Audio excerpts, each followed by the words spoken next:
In the Gospel according to John, Jesus says the thief comes only to steal and kill and destroy. Contemporary Jewish interpreters of this passage believe that Jesus is telling the people in coded language that their religion, ancient Judaism, had been taken from them by national leaders, the temple priests, and the kings of Israel, to their own benefit and not for the spiritual and material good of the people. He is telling them that their scriptures and tradition are being subverted to maintain dominance and exploitation of the people rather than liberation and mutual support. He tells the people gathered that he came that the people may have life and live abundantly. Preaching from the Bible is not something we do every Sunday in most Unitarian Universalist churches. Our tradition draws from many different sources, and each of us finds truth or inspiration from whatever speaks to truth, the truth within. Last Sunday I spoke about nature and beauty. I am a religious naturalist. I am also a liberal Christian. Spirituality might be found from the natural world as from any formal religious tradition, or it can be found in different ways from more ordinary sources. This Easter feels different, though. It is both the spiritual ministry of Jesus and also liberation is told in the story of Passover, the struggle and flight of the ancient Hebrews from slavery in Egypt. In a sense, this day is about freedom and living abundantly. Both themes seem intertwined today. At difficult times, each of us needs to draw on spiritual sources of strength. Like approximately 10% of Unitarian Universalists, that means the liberal Christian tradition for some of us. Sometimes seeking that inspiration feels like being a miner, digging through deep dirt to find a nugget of gold and knowing that it really is there. Sometimes seeking is part of the journey.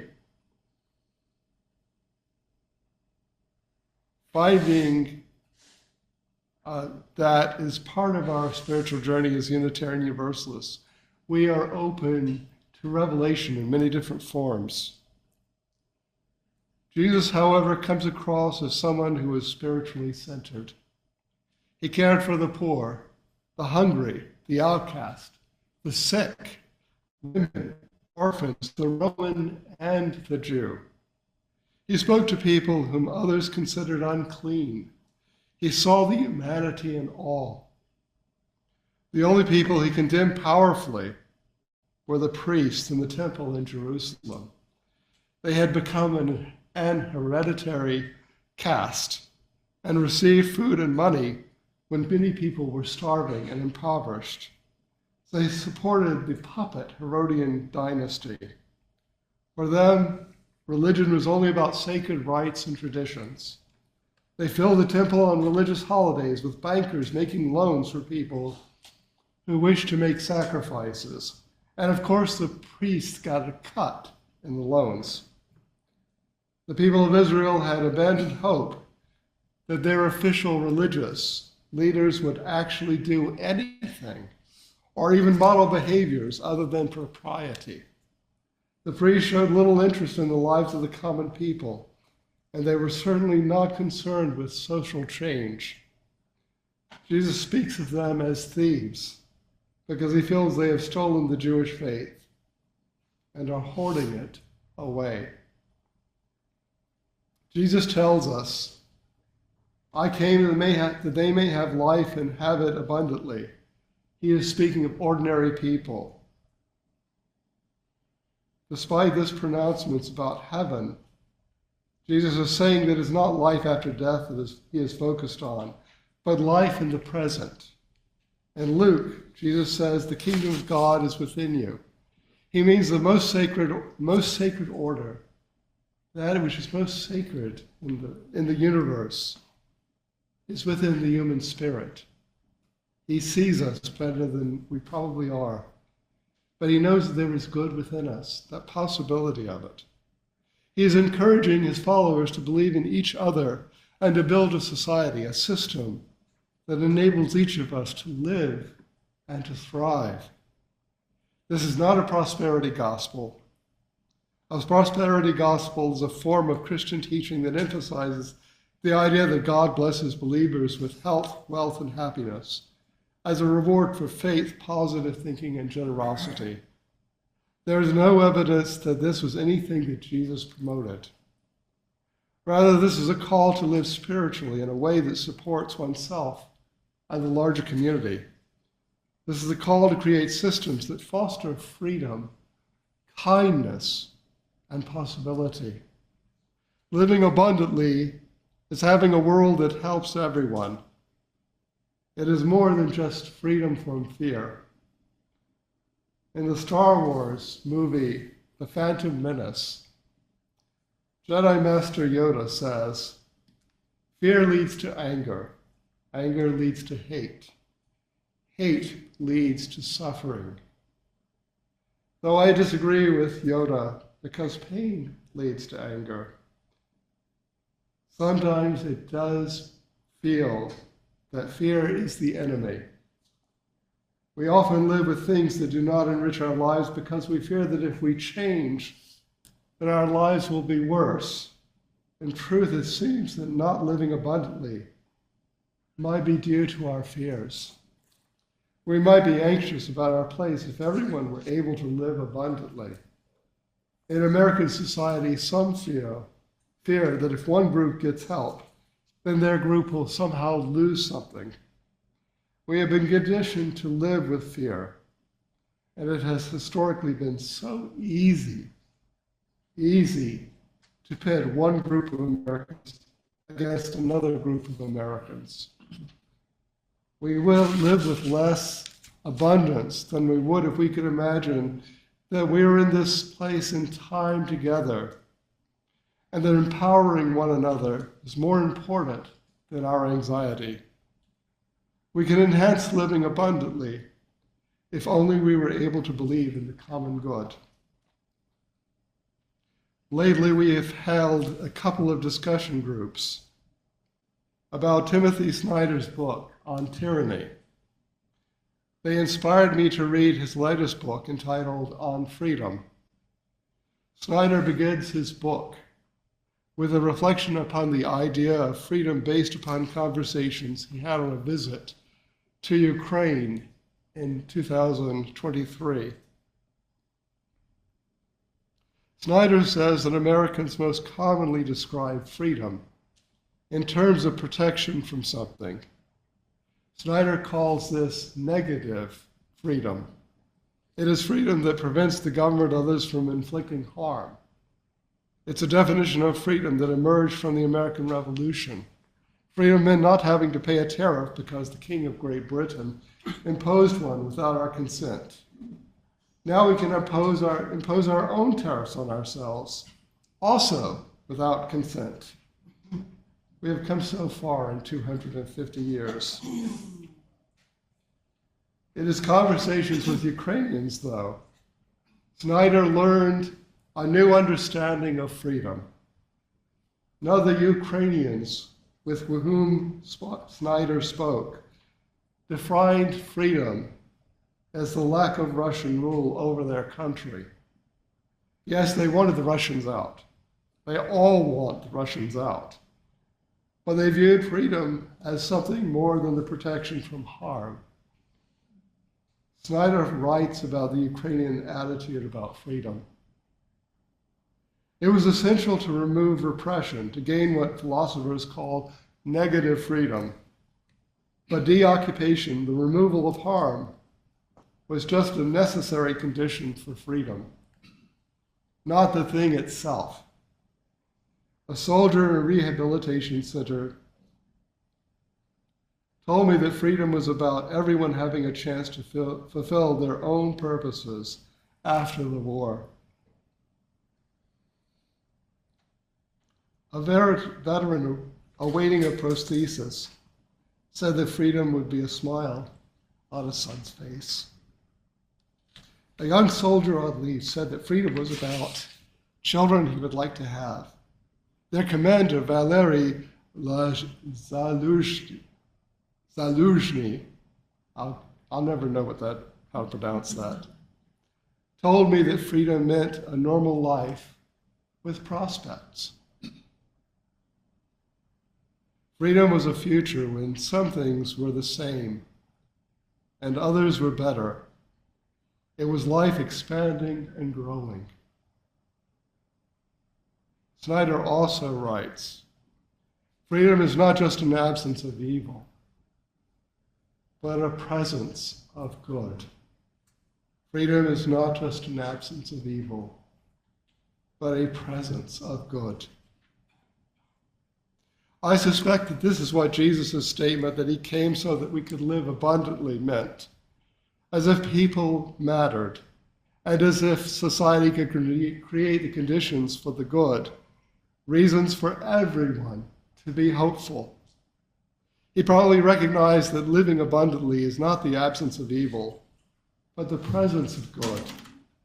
Jesus did not speak much about the Romans. They would later turn the crowds in Jerusalem against him because they thought that he had come to liberate Israel from Roman occupation. It seems that Jesus knew the history of Israel was filled with conquering nations. He probably surmised that the Romans would eventually leave Israel, so it was little use at that time to revolt. Instead, he focused on the religion of Israel, the connections between God and the people and each other. The legends of their people told them they had once been slaves in Egypt, that God had liberated them from bondage. With good leaders who seemed to have a poor sense of direction, they wandered around the Arabian Peninsula seeking a place to call home. Despite the hardships that the ancient Hebrews experienced in the story of Passover, they were one people. They cared for each other. At times, their relationship with God was faltered, but they were able to repair their own mistakes and eventually settled in their own land. Jesus knew this story. He knew that the Israelites of this time were no longer focused on living abundantly, on sharing so that all benefited. They were no longer forming spiritual connection with God that might have expanded into their larger community. They had a stratified society with a king and priestly caste. The prophets told them for generations that their society was breaking its covenant with God by not caring for one another. Widows and orphans starved in the streets. The people of Israel believed that the Roman occupation was the cause of their problems. Jesus told them otherwise. He told them that he came that they and we should live abundantly. It is difficult to imagine what Jesus meant. I accept that our record of the life and teachings of Jesus of Nazareth is flawed. It is impossible to construct a coherent theology from the four Gospels. The epistles by Paul and others reflect men trying to find their own understanding of Jesus, decades after his death. Revelation at the end of the Bible should never have been put in there. I have no doubt that it was written by a raving maniac. And that's putting it nicely. When I was at the University of Chicago, Hans-Dieter Betz, my professor of the New Testament, said that he had no doubt that if someone destroyed the earth, it would be somebody who had read the book of Revelation. Pretty powerful stuff. Yet every year, Easter is different. Sometimes it is possible to agree with Thomas Jefferson and to ignore stories of miracles and resurrection and connect with the change of the seasons or Passover. Sometimes it is possible to live with the stirrings that life comes again after death, to consider that God, Goddess of the universe, is not finished with us, and on other occasions to believe that a man rose from the dead because God wanted to make a point. There is in this year the sense with me that a covenant does not exist with us, as it did not exist in ancient Israel in the 1st century AD, that our society lacks cohesion and goodwill, that even negative freedom, freedom from harm, is threatened. I guess that Jesus might tell us in his own way that living abundantly means challenging the path while embracing a new spiritual vision for the world. He might challenge us to do more for the immigrant, the poor, the hungry, the transgender person, and others. He would challenge us to love one another, and especially to love our enemies, or those who would harm us. He would discourage us from harming anyone. But I imagine if we need to overturn some tables or engage in other kinds of good trouble, that he would want us to do so. On this last day of Passover, we can join with those who cry for liberation, as the ancient Hebrews did in Egypt. We can stand with those who have experienced oppression and those who are threatened. Our times are teaching us that freedom is not inevitable, and that we should not want to live with what is comfortable, but to be uncomfortable for the right reasons. On this Easter Sunday, we can understand that though we are mortal, that which is good and compassionate endures, even in the worst of times. Our challenge in these times, and in all times, is to live abundantly. We might embrace compassion as Jesus did, and have love for all that is, especially the human spirit. We might embrace the reality that his vision was not something that is easily attained by those of us who come after. We might ask for strength through stress and strife. Living abundantly is never a place of comfort. It is a life lived fully, though, being true to one's own still small voice. Living abundantly is about being spiritually centered. May the blessed Spirit of life be with us and guide us to our best selves, serving our highest ideals and seeking truth. So be it. Blessed be. Amen.